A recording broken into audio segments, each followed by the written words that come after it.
मैं शिव कुमार वर्मा, अध्यापक Sardar Singh convent inter college, Mahmudabad, Sitapur.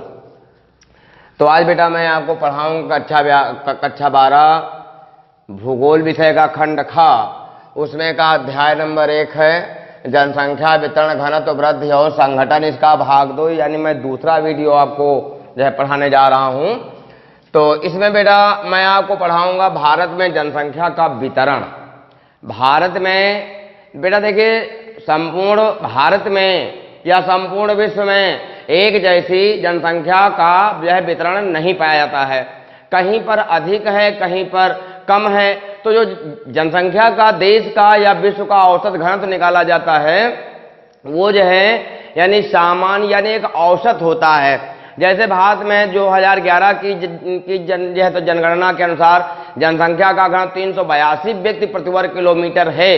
लेकिन बेटा बिहार में कुछ और है, उत्तर प्रदेश में कुछ और है, दिल्ली में कुछ और है, असम में कुछ और है, अरुणाचल प्रदेश में कुछ और है। तो अलग अलग जनसंख्या का घनत्व पाया जाता है। तो उसको विधिवत समझने के लिए उसको हमने कई भागों में डिवाइड किया है। यानी हमारे जो विद्वान हैं उन्होंने यानी जो है कई भागों में जो है डिवाइड किया है। तो उसका बेटा पहला है जैसे आपका है भारत में जनसंख्या का जो है वितरण, इसमें इसको हम 3 भागों में डिवाइड किए हैं। पहला बेटा है उच्च जनसंख्या घनत्व वाले जो है प्रदेश। तो उच्च जनसंख्या घनत्व वाले जो है प्रदेशों को भी हम 2 भागों में डिवाइड किए हैं। नंबर 1 में है अत्यधिक जनसंख्या वाले क्षेत्र और नंबर 2 में है अधिक जनसंख्या वाले क्षेत्र। तो नंबर 1 में अत्यधिक जनसंख्या वाले यानी उच्च जनसंख्या क्षेत्र के अंतर्गत नंबर 1 में आपका आता है अत्यधिक जनसंख्या वाले क्षेत्र, जनसंख्या वाले क्षेत्र। और बेटा नंबर 2 में आता है अधिक जनसंख्या वाले क्षेत्र, अधिक जनसंख्या वाले क्षेत्र।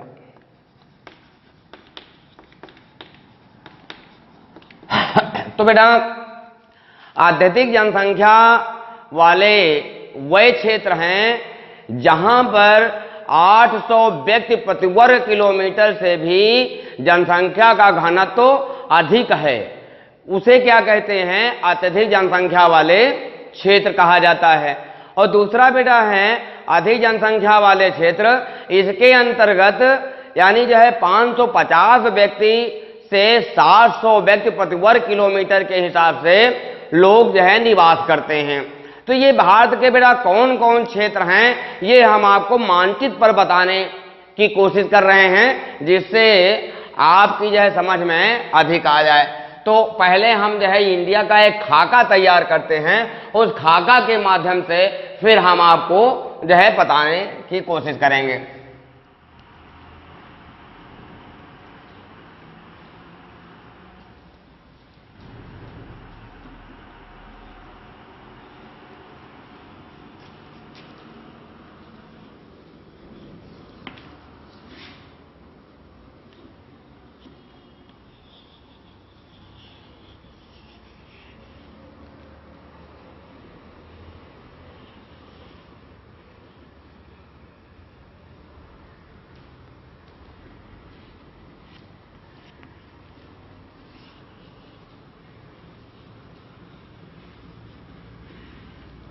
तो बेटा अत्यधिक जनसंख्या वाले क्षेत्र वह क्षेत्र हैं जहां पर जनसंख्या का घनत्व 800 व्यक्ति या 800 व्यक्ति जो है प्रति वर्ग किलोमीटर से अधिक मात्रा में लोग निवास करते हैं, उन्हें कहते हैं अत्यधिक जनसंख्या वाले क्षेत्र।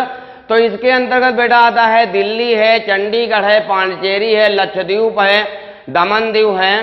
तो इसके अंदर बेटा दिल्ली आपका आता है, इसके अंतर्गत है दिल्ली है, चंडीगढ़ है, दिल्ली यहां पर पड़ता है, दिल्ली है और फिर चंडीगढ़ है,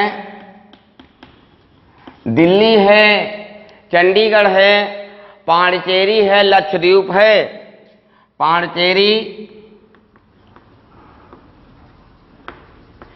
लक्षद्वीप, ये बेटा लक्षद्वीप है।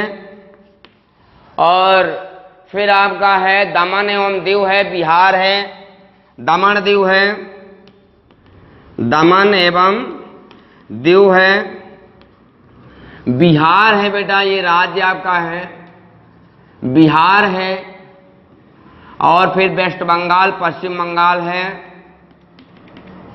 और फिर उत्तर प्रदेश आता है बेटा, उत्तर प्रदेश। तो ये बेटा ऐसे राज्य हैं, ऐसे क्षेत्र हैं, केंद्र शासित प्रदेश हैं, जहां पर 800 व्यक्ति जो है प्रति वर्ग किलोमीटर या इससे अधिक जनसंख्या का घनत्व पाया जाता है। अब बेटा नंबर 2 में आता है अधिक जनसंख्या वाले क्षेत्र। तो बेटा मैंने ये आपको बताया था कि इन क्षेत्रों में 550 से 700 व्यक्ति प्रति वर्ग किलोमीटर जनसंख्या का घनत्व पाया जाता है। तो इसके अंतर्गत बेटा आता है पंजाब है, तमिलनाडु है, हरियाणा है। तो इसके अंतर्गत बेटा आपका आता है पंजाब है, हरियाणा है और तमिलनाडु है, तमिलनाडु है, पंजाब हरियाणा है, तमिलनाडु है, और बेटा दादरा नगर हवेली को इसके अंतर्गत सम्मिलित किया था। बेटा यहां पर दादरा नगर हवेली है, दादरा नगर और हवेली। तो ये जो क्षेत्र हैं बेटा यहां पर अधिक यानी यहां पर जो मैंने पहले बताया वो अत्यधिक जनसंख्या वाले क्षेत्र हैं और ये अधिक जनसंख्या वाले क्षेत्र हैं। अब बेटा नंबर 2 में आता है मध्यम जनसंख्या घनत्व वाले क्षेत्र। नंबर 2 में आपका आता है मध्यम जनसंख्या घनत्व वाले क्षेत्र, मध्यम जनसंख्या घनत्व वाले क्षेत्र हैं बेटा। तो बेटा वह भारत के वह क्षेत्र जहां पर 300 व्यक्ति प्रति वर्ग किलोमीटर से 450 व्यक्ति प्रति वर्ग किलोमीटर जनसंख्या का घनत्व पाया जाता है, ऐसे क्षेत्रों को मध्यम जनसंख्या घनत्व वाले क्षेत्रों के अंतर्गत सम्मिलित किया जाता। तो बेटा इसमें गोवा है, असम है, झारखंड है।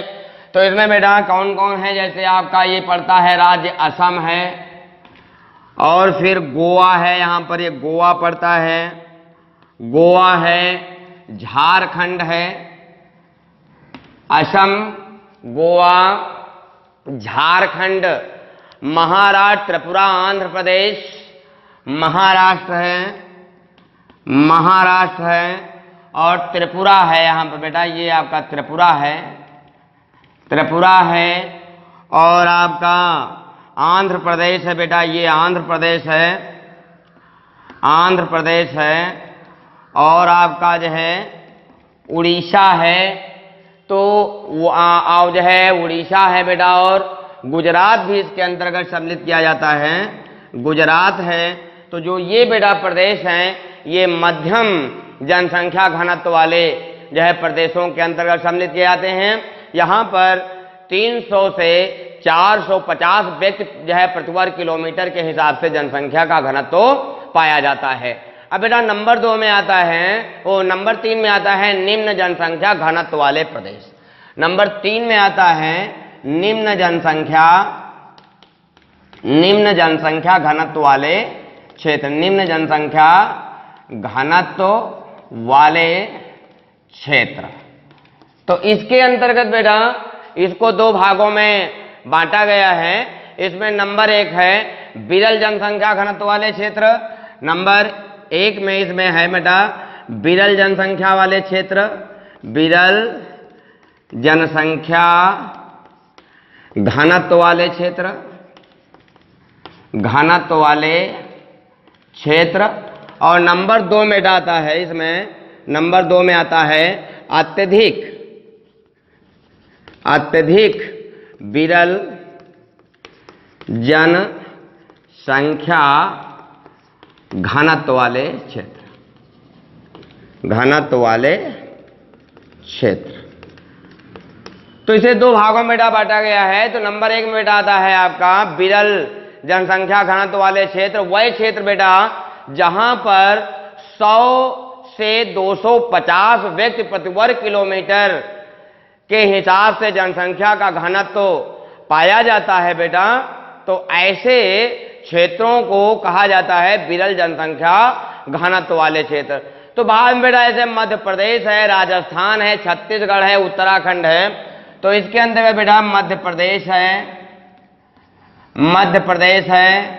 राजस्थान है और आपका उत्तराखंड है।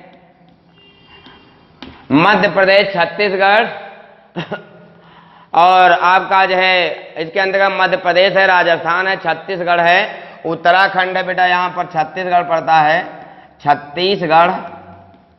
छत्तीसगढ़ है, उत्तराखंड है और इसके अंदर बेटा नागालैंड, हिमाचल प्रदेश, मणिपुर,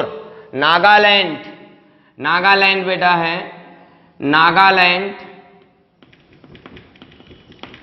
मणिपुर है, नागालैंड है, मणिपुर है और इसके अंतर्गत आपका हिमाचल प्रदेश है और मेघालय है। तो इसके अंतर्गत मेघालय है और हिमाचल प्रदेश है, तो ये बेटा क्षेत्र इसके अंतर्गत सम्मिलित किए जाते हैं जो विरल जनसंख्या घनत्व वाले क्षेत्र हैं। अब बेटा नंबर 2 में आता है अत्यधिक विरल जनसंख्या घनत्व वाले क्षेत्र हैं बेटा। तो इसके अंतर्गत वह बेटा जो है प्रदेश आते हैं जहां पर जनसंख्या का घनत्व 100 व्यक्ति प्रति वर्ग किलोमीटर से भी कम पाया जाता है। तो इसके अंदर बेटा जो है तो आपका आता है अरुणाचल प्रदेश है, मिजोरम है, सिक्किम है, जम्मू कश्मीर है, अंडमान और निकोबार द्वीप समूह है।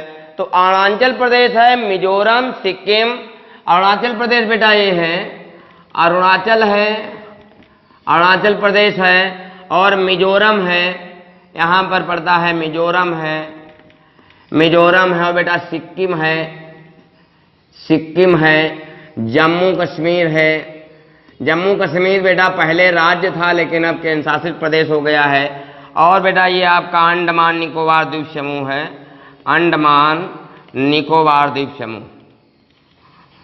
तो ये बेटा जो क्षेत्र हैं यहां पर जनसंख्या का घनत्व क्या है बेटा 100 व्यक्ति प्रति वर्ग किलोमीटर से भी कम पाया जाता है। अब इसके आगे बेटा हम आपको पढ़ाएंगे जनसंख्या वृद्धि के कारक। इसको हटा देते हैं, अब आपको पढ़ाया जाएगा जनसंख्या वृद्धि के कारक।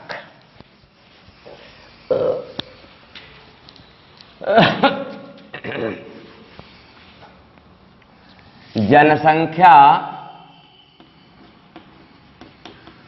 वृद्धि के कारक बहुत पुराना क्वेश्चन है बेटा, आप लोग जानते होंगे। तो जनसंख्या वृद्धि के कारण निम्न है बेटा। नंबर 1 है बाल विवाह से भी जनसंख्या वृद्धि बढ़ रही है।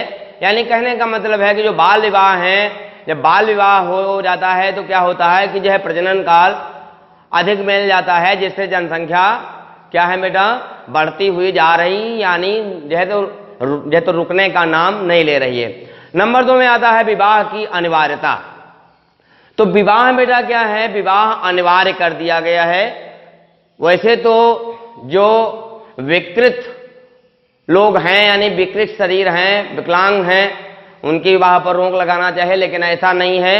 विवाह की अनिवार्यता को बेटा धार्मिक कारण भी हैं हिंदू समाज में कि यानी विवाह के बिना या एक व्यक्ति कुछ ऐसे यज्ञ अनुष्ठान हैं जिनको जो है करने की अनुमति उनको जो है प्रदान नहीं है, इसलिए जो है मतलब जो है तो विवाह को अनिवार्य कर दिया गया है।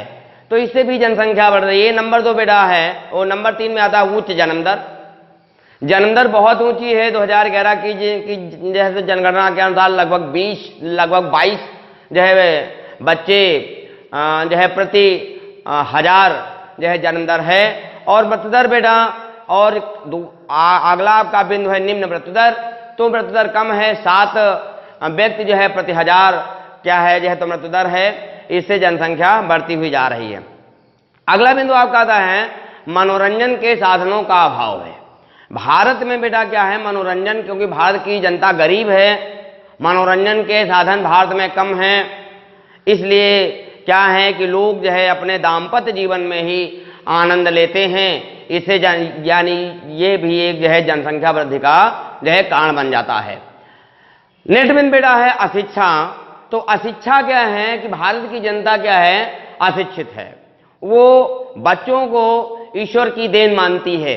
यानी कहने का मतलब, मेरे कहने का मतलब ये है, या विद्वानों के जो है कहने का तात्पर्य है कि हमको ईश्वर ने आंख दिया है देखने के लिए, यदि हम आंख बंद कर लेते हैं तो हमको दिखाई नहीं पड़ेगा। तो कहने का तात्पर्य है कि जनसंख्या जो है वो ईश्वरीय देन नहीं है। यदि हम चाहें तो हम उसको कंट्रोल कर सकते हैं।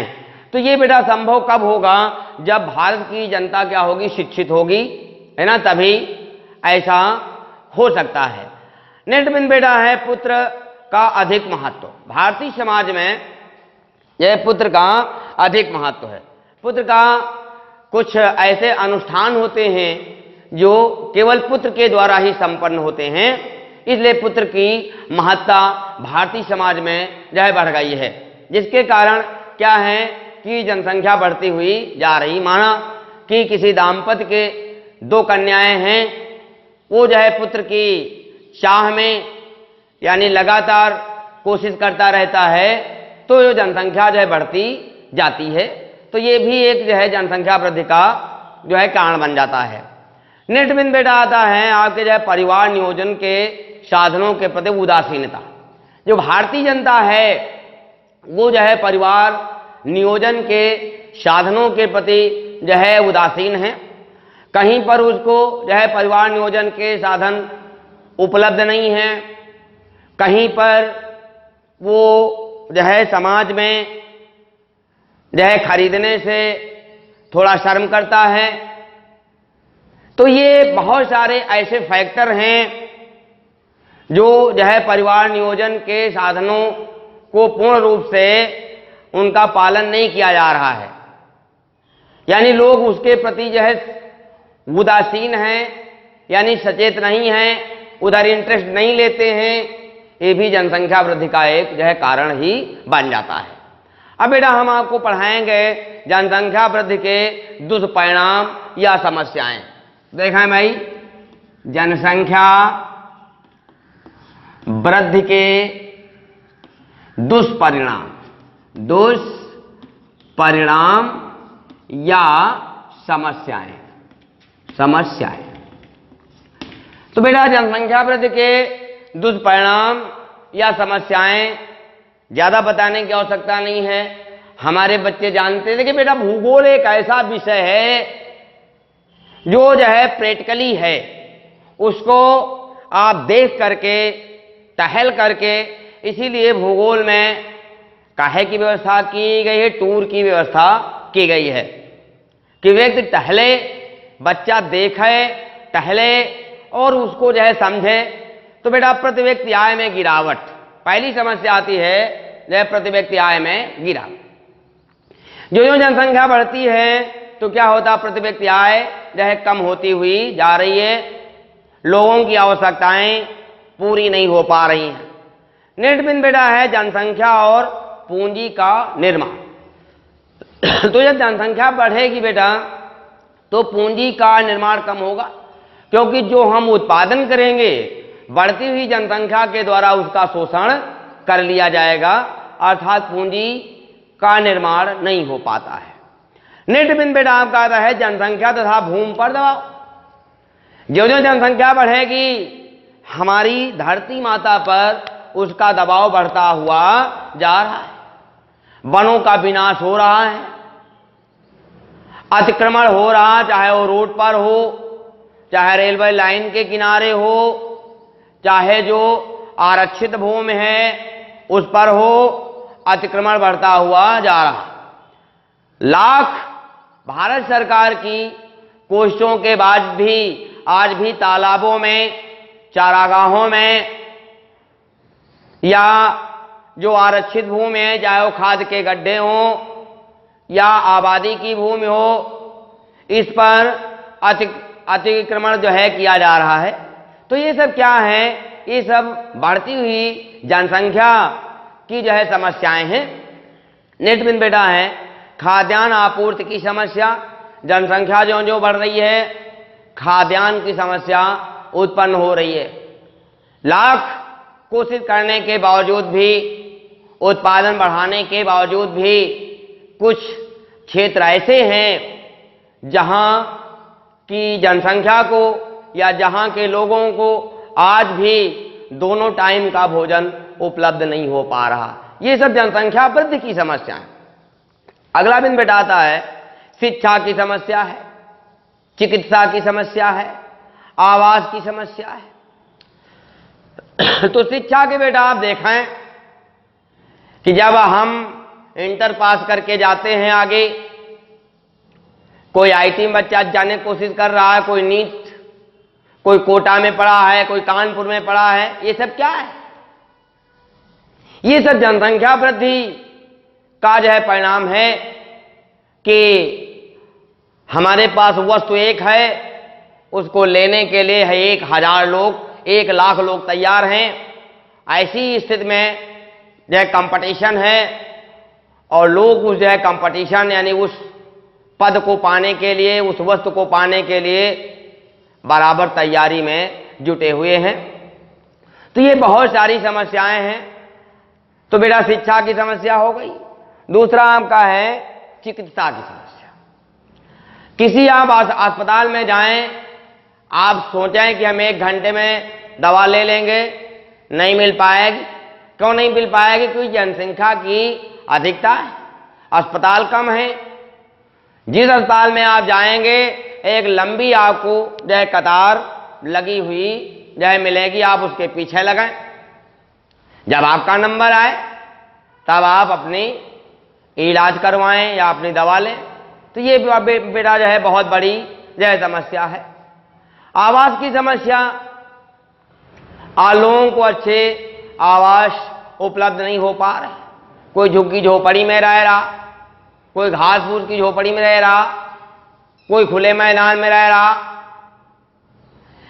लाख प्रयास करने के बावजूद भी भारत सरकार ने लाख प्रयास किया है, आवास आवंटन किए हैं, लेकिन आज भी भारत के कुछ ऐसे व्यक्ति हैं जो आज भी फुटपाथ पर ही सो जाते हैं शहरों में।